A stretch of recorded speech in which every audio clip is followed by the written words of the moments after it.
Logiška tema toliau – Figma.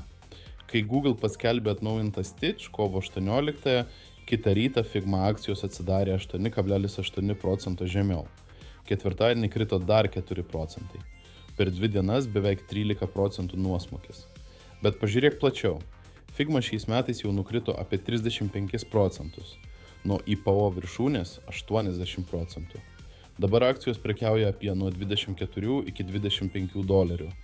IPO kaina Liepą buvo $33. Aukščiausias taškas po IPO buvo $142.92. Kas keista, Figmos finansai patys savaime nėra blogi.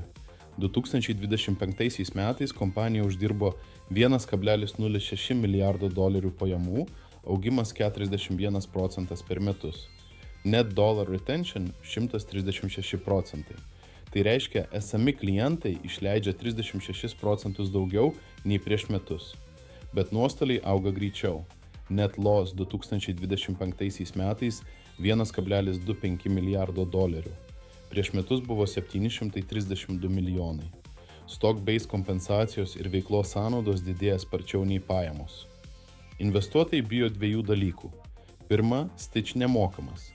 Antra, Logan Kilpatrick iš Google paskelbė AI Studio Roadmap, kuriame numatyta Design Mode, Figma Integration, glaudesnis ryšys su Workspace ir GitHub. Tai jau ne tik Stitch, tai sisteminė Google strategija į dizaino erdvę. Įdomus kontekstas.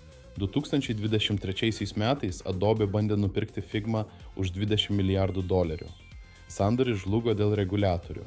Dabar Figma yra viena atviroje rinkoje prieš Google. Figma CEO Dylan Field vasarį sakė, volatility yra gerai, jie ilgalaikiai stiprina kompanijas. Nvidia CEO Jensen Huang AI renginyje pasakė, kad SaaS apocalypse, kai AI esą sunaikins programinės įrangos kompanijas, yra nelogiškiausias dalykas pasaulyje. Laikas parodys, kas teisus.